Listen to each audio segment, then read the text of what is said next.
Hello, everybody. How's it going? I hope you're all having a lovely day. I'm sitting in what's called rush hour traffic. That guy's not in rush hour traffic to the left because he's on a bicycle. I kind of miss being on a bicycle.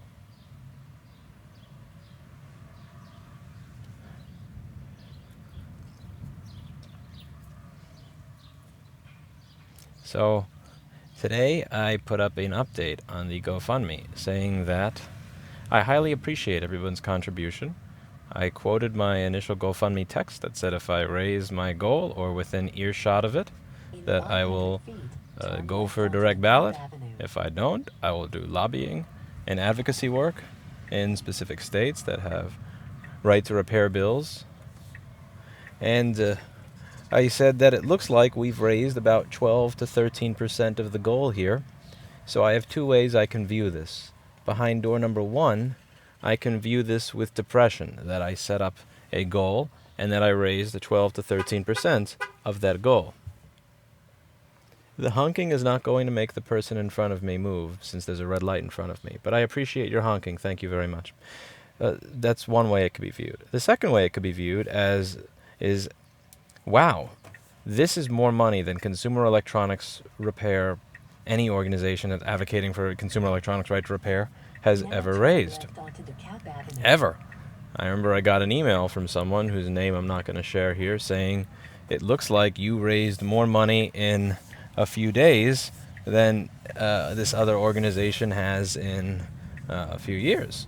And I don't have reason to believe that they were lying about that. That this is an insane amount of money for this cause. I mean, obviously, when you look at the lobbying budgets that many other large multi-million or billion-dollar organizations have, it's a drop in the bucket. But for a cause like this is, this is like one step away from hitting the lottery. And I am choosing to view it as the second, which is that this is kind of like hitting the lottery. Wow! Look at what we were able to do. Look at what we could raise. Now, instead of having a lobbyist as a part-time lobbyist in one state, we could have a lobbyist in 17 states. We could actually organize and have grassroots advocacy and all sorts of stuff. There's all sorts of stuff we can do. And a lot of people got it. I got a message. It's interesting. It was similar to a comment I got in another video. I mentioned it yesterday. Someone said, I would feel bait and switched if you did that.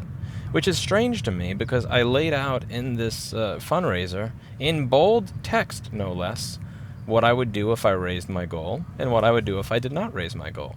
And surely it has to be understandable that when you have a goal that's over 7 figures, and you're trying to raise that goal in the middle of a pandemic that wiped out the finances and business of millions of people, that there was a likelihood of not reaching that goal when, as I say, the goal was 6 figures. Closer to the 7-figure amount than the 7 figures, yeah, what the hell. It was a 7-figure goal. And it was closer to the 8-figure mark than the 6-figure mark there. And I imagine that's probably not going to be the first comment I get like that. It's probably not going to be the first comment where someone's like, how dare you? But I realize when I remember in the first video where I was talking about going for this, that I had a fear of failure and that I never really wanted to fail. Because like anytime you try to do something, you can fail at it. So what I find a lot of people do is they just set themselves up so that their goals are so low that there's no chance of failing. Or what they do is they just don't set goals at all. If you don't set a goal, you can't fall short. And I think in many ways I had been doing that. Like again, if my goal is to film a hearing and say something I believe is true and then comment later on it like one of those talking head political commentators on how the other side is full of shit, that's a really low-hanging fruit. It's a really low-hanging goal. It's probably not going to accomplish much. But if I set this type of goal, even if I fall short, there's still a bunch of amazing stuff I can do. He has a left turn signal on, yet he was turning right, which was very confusing to me. I didn't know if he was putting park anywhere lights on because it was his intention to park in front of me. Something I've noticed a lot of cars do in New York is they they stop in front of you, and it's very annoying because then you can't go around them because of the sheer amount of traffic. It's weird because New York kind of does it like, yeah, so I don't know what the hell that guy's actually doing. I'm looking in my mirror now to get a view of it.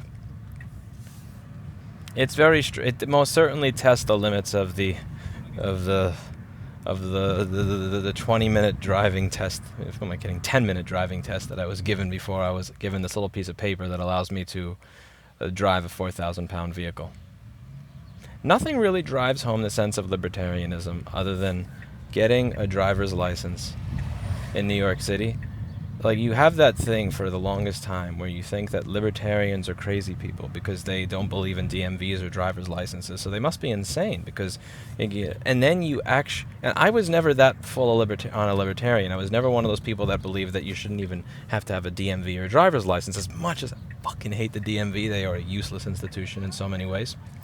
It took me 3 days of being on hold for 8 hours a day to figure out how to get my license, because they never sent me any of the stuff that they said they were going to send me. They never told me why they were not sending me it, and it took 8 hours, 3 days in a row, because here's the thing. If you call the DMV when they open, and they don't get to you by the time they close, well, that's just tough shit for you. You got to call the DMV the next day. And I finally figured out what they needed from me, and I sent them all of it. And I was able to get my license. But it took it took over a month after I passed my road test to actually be able to turn my passing into a license. Apparently, I owe them like $50 for something that it was a fee for the application. The dude never told me that. He said your license will be in the mail, and they don't send you anything saying that you need it. It's just typical bureaucratic shit. But like, nothing makes me more of a libertarian than realizing that they will give you this little piece of paper that says you can drive after the most useless, by far useless set of testing there is. It's literally go around the block and don't hit someone, and parallel park. And they even said if you hit the curb, whatever, as long as like as you can hit the curb as long as you don't bang into the cars around you, you're good. It's like, that's a low fucking standard. That's a low fucking standard. But yes, I imagine that this is not going to be the first or the last time that I receive that type of comment where someone says, you have disappointed me, you have failed. And like, a part of me was genuinely self-conscious reading that. It's like, but then I'm like thinking to myself, like, the goal that I set was, I'd like to raise $6 million. And then I think of that in the context of, I was given a price of $5 to $20 million, so my goal was at the low end of it. But still, it's like, that's a lot of money. Like, that's a lot. It's fairly reasonable that someone falls short if they say, hey, there's something I'd like to change in the world, give me $6 million, Like, I think it's reasonable for someone to fall short of that goal. By the way, I'm going to turn my AC on and close my window because my little camera is boiling. Yeah, my camera's fairly pissed at me. My camera's mad. You could tell that my little DJI that I'm using as a dash cam is very mad right now. So we'll see how good this mic is at dealing with noise. But there is a battery in that. And I don't want the battery inside my little camera to explode. So we're going to get some nice air on it. There we go. Beautiful. Some airflow.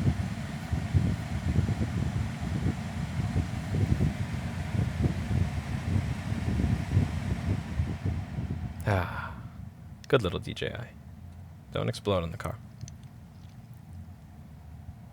I would prefer to look at it in the positive light of we now have the largest right to repair for consumer electronics war chest that has ever existed. I don't want to say largest right to repair war chest because the $25 million that Brian Hickey and Associates' campaign was able to fundraise last year from the AutoZones of the world and all those people was amazing, was way bigger.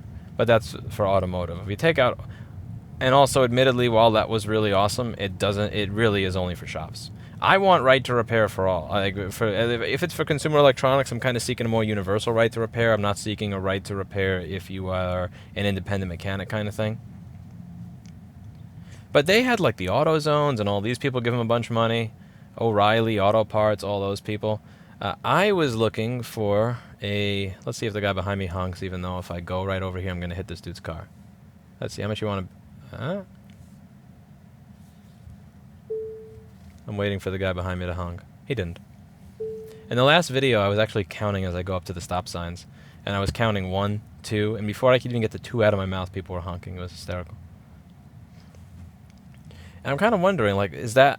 I've hit up some of the people in this industry. I remember hitting up Asset Genie, but I have an awkward relationship with them, so I never heard anything back. This wasn't even ask for money. This was just ask, what do you think could be done to help the industry?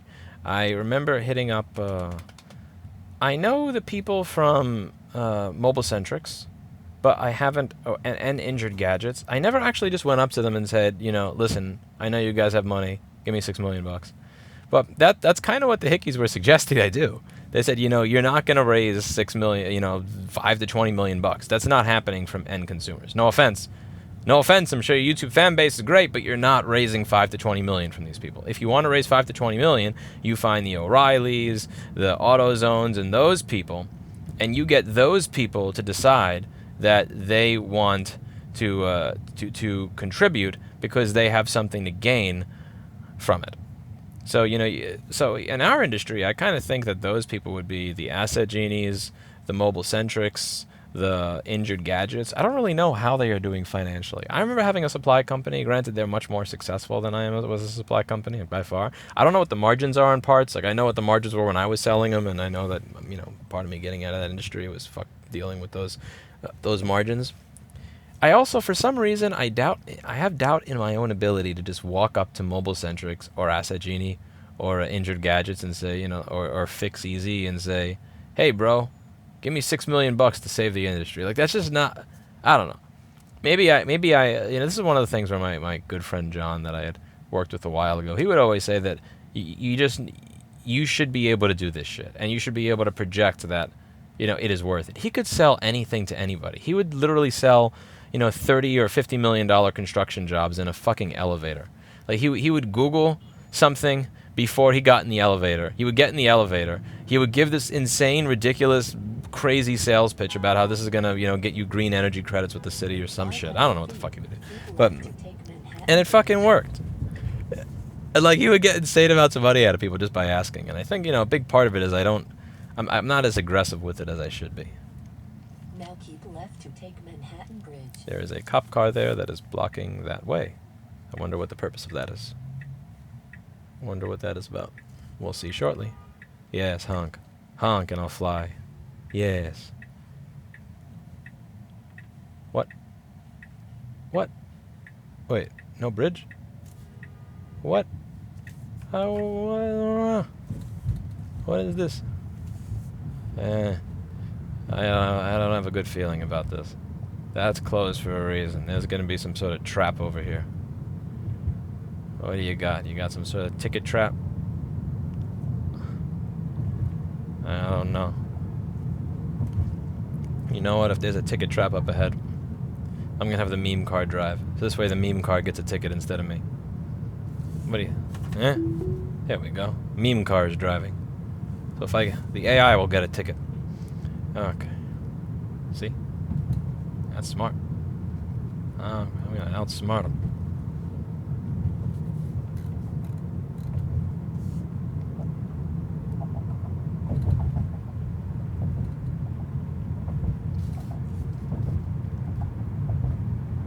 I have the cell phone number of some of the people from Injured Gadgets and Mobile Centrics. Sound like nice people.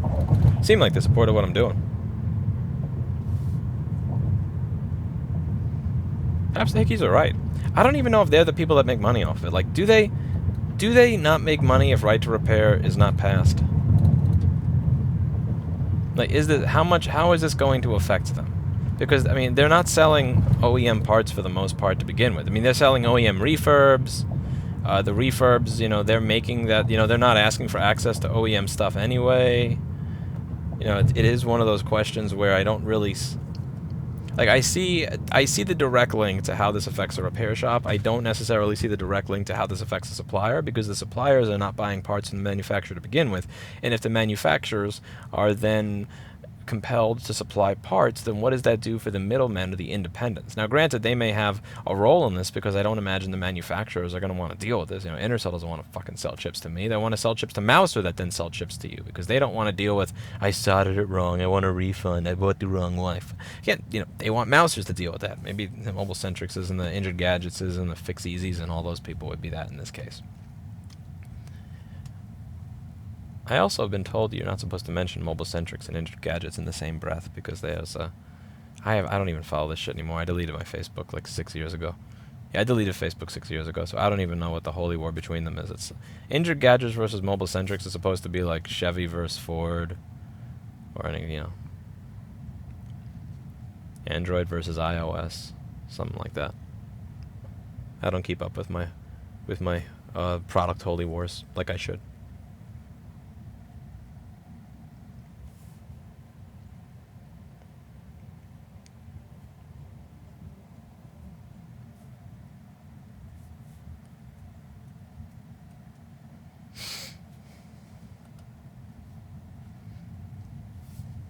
In 1,000 feet, But it's interesting to turn see right how onto Bowery. I've potentially set myself up to become the villain.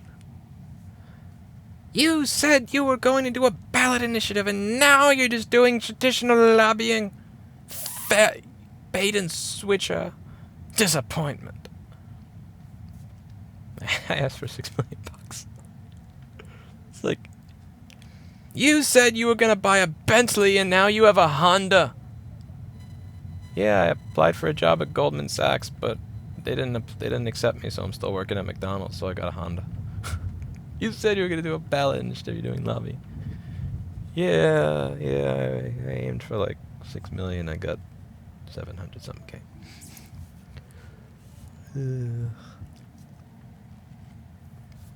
I ain't gonna let it get me down, though. We're gonna do some good things with this.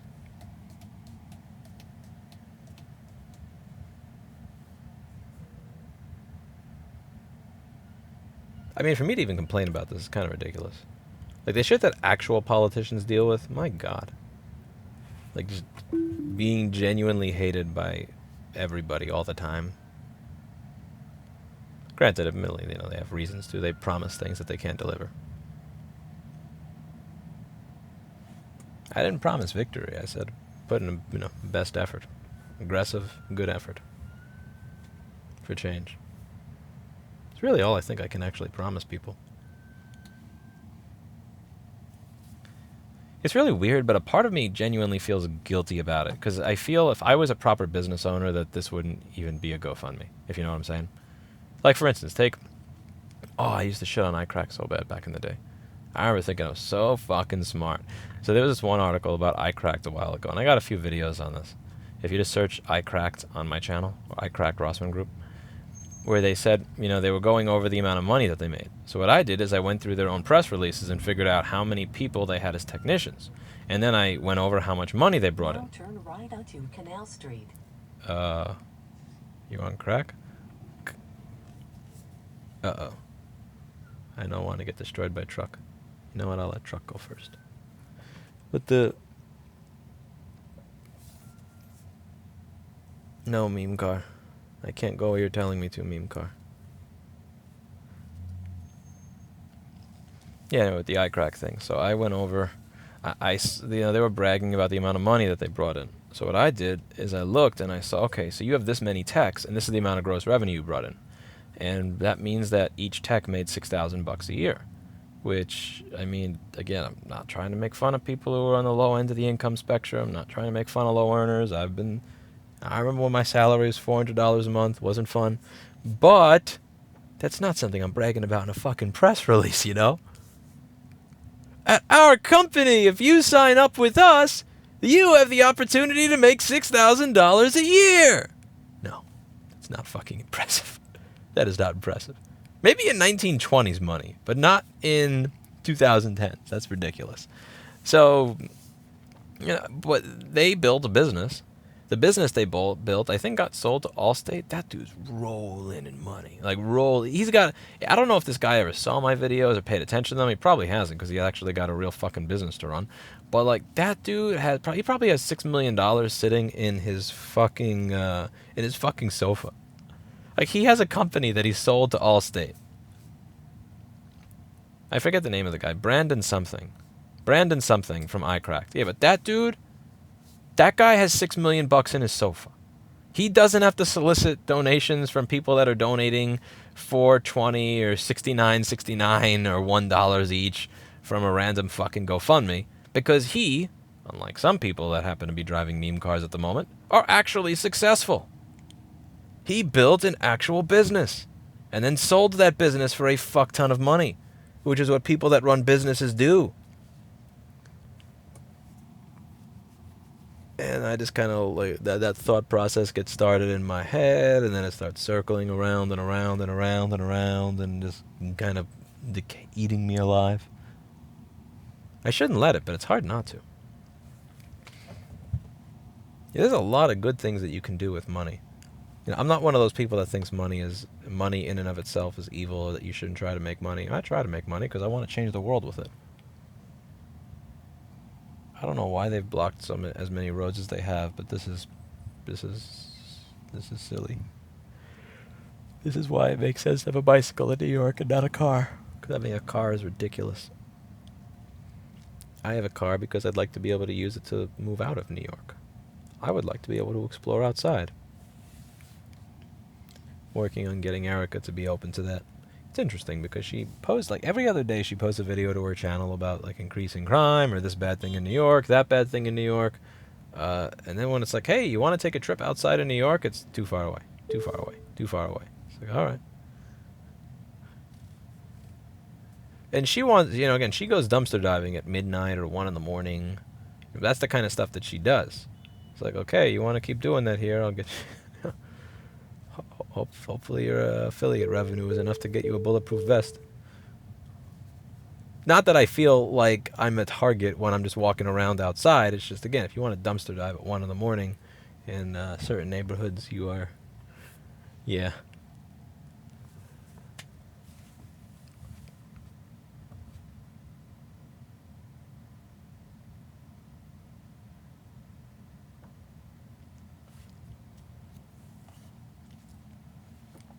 But that's a thought process that kind of winds up swirling through my head. If you were a real business owner, if you were an actual success, what you would do is, after 12 years of being in this business, you would go over to your couch, you'd put your hand in it, you'd kind of stick it all the way in there, and you'd find $5 or $6 million. Because, like, it takes almost, to be a business owner in New York City that has over 1 million subscribers in some social media platform, that's been in the news, that's been here for 12 years in one of the richest, largest markets in the world, to not be a millionaire actually takes work and concerted effort. I think you actually have to, like, this is what I wanted to tell myself. You actually, in order to be where you are, you have to look at yourself every day in the mirror and say, I plan to fuck this up. I kind of wonder if that's what I've been doing for the past 12 years.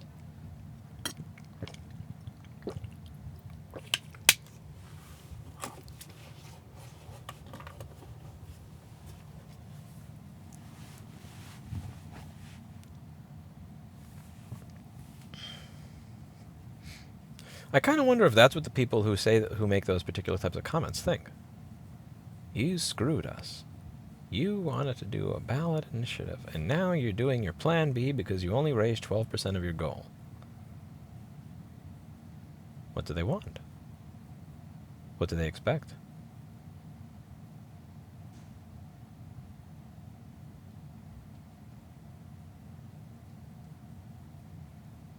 It would be interesting if a few years in, after all the work that, oh my God, suck a dick. That's another thing I won't miss, driving in this fucking city.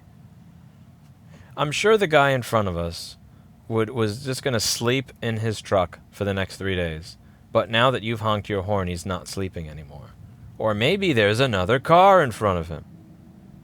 It's like I'm curious if there's any way to do a study and correlate the use of the horn to the IQ of the individual using it. I would really like to see that. Like, can you correlate intelligence to horn usage? Because there's no button that allows the car to levitate and go above or anything like that. That's not a thing.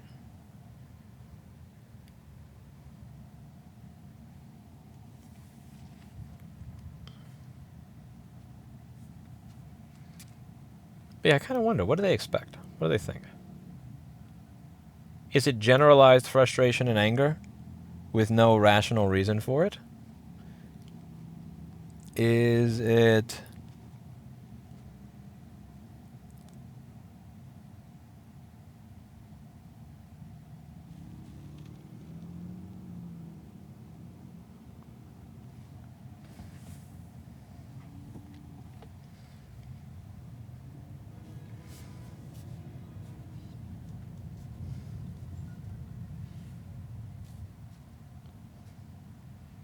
Is there a particular thing that they think I should be doing that I didn't do?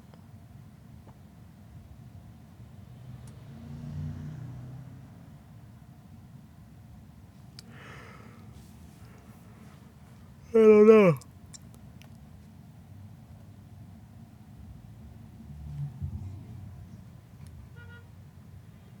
Yes. Honk if you're horny.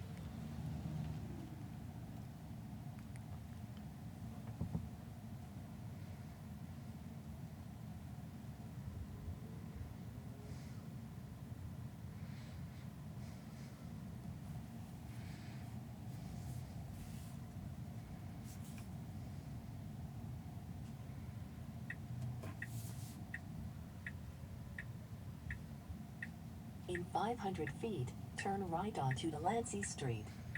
Hush. You want me to be stuck in traffic, mofo, more than I am now. I listened to you, and look where we are now. I usually like to take the Williamsburg Bridge. They just told me to take the Manhattan Bridge. Never again, meme car. Never again.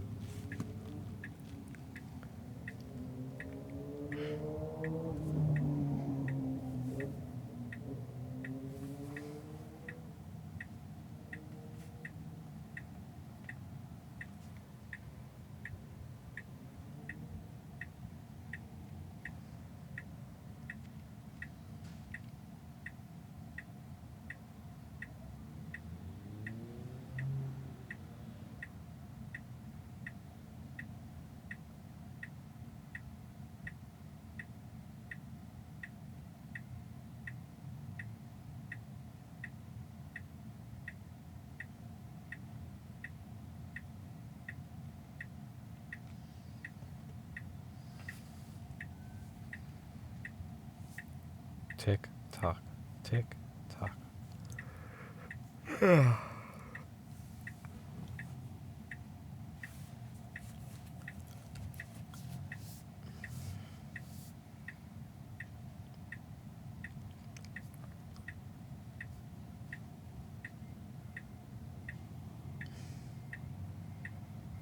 That guy in front of me is giving up. He's like, I was gonna make a left turn, but fuck this.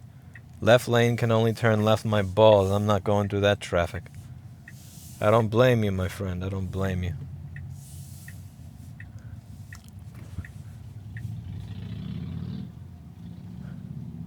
There's a lampshade store to my left. How do you make money in 2021 enough to pay rent on the Lower East Side with a lampshade store? Lampshades. This dude has a storefront repairing and restoring lampshades. Wow. I'm impressed. I'm impressed.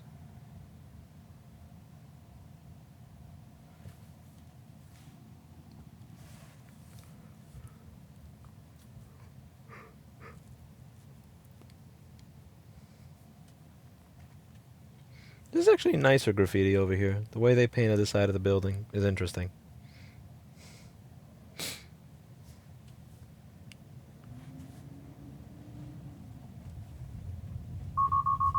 Hush. Are you kidding? It's like 2 cars length to the car in front of me. STFU.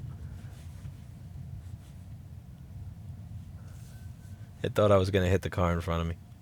That was Now funny. turn right onto Bowery.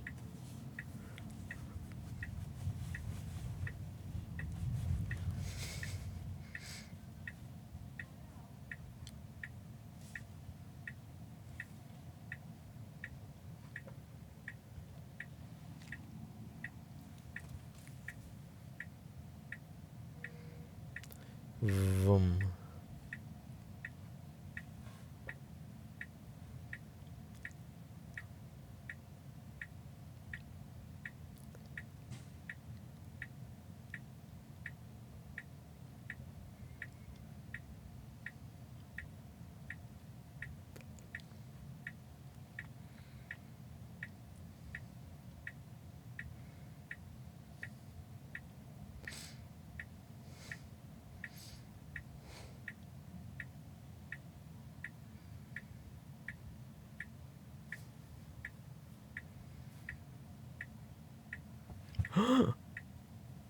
Movement!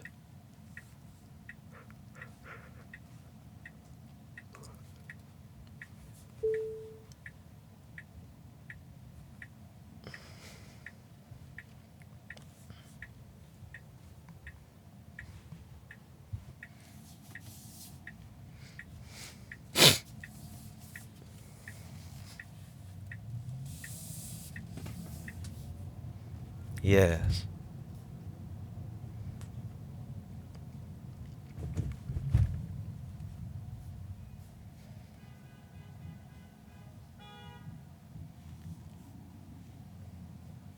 I want to get a horn that rickrolls everybody. You know what? Fuck, at the next red light. The next red fucking light, man. We're gonna set that up. We are gonna set that up. I'm gonna set it up so when I hit a button on the steering wheel, it rickrolls people. Oh, I can't believe I didn't fucking think of this sooner. The next time someone honks at me, I'm opening my windows and rickrolling the fuck out of them. Yeah, go, man. Go. Go. Go, go. Go, go. See? I'm not a total New York driver. He was waiting to be able to go, and I let him go. I even hand motioned him the little hand motion of go. Alright, we're at a red light. Alright, we're at a red light. Foot in the brake.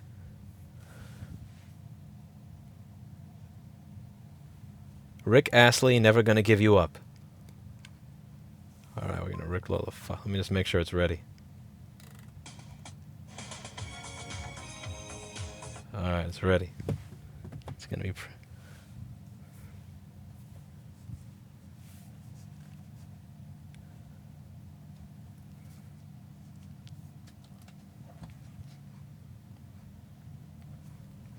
I want to figure out a way to get the speaker outside of the car rather than inside the car.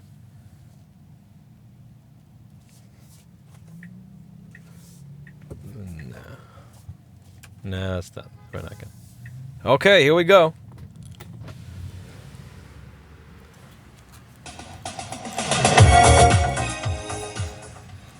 Yeah, I think it only works for me. It's not that... Damn it. Yeah, they're not gonna hear it. They're not gonna hear it the same way. Like, I have to deafen myself with the rickroll in order for them to hear it. That's the problem. I think I'll wait until like I hear 5 or 6 cars doing it and they're all around me. I'll put my earplugs in, and then we get the rickrolling in.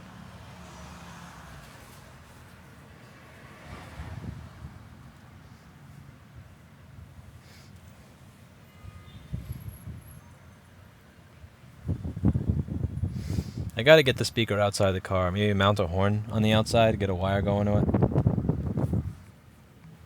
It also takes me time to open the windows because I don't want to keep the windows open the whole time.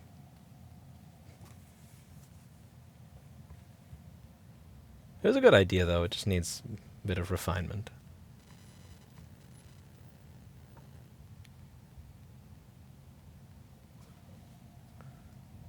We are gonna rickroll. This idea will be refined. Because the thing is, instead of me yelling F you or GTFO or something, which instead of reacting in anger, every time I hear a bunch of honking, I'll simply smile because it's my opportunity to rickroll you. Either that or I need Goatsy. So I need a way to have like an LCD screen on top of the car, and maybe 4 cheap LCD screens all around mounted to the top of the car, and every time they honk like that, it just shows a giant GOATSE. I probably have viewers that are so young that they don't know what Goatsy is. For those of you who don't know what it is, I envy you. And you're probably better off not Googling it.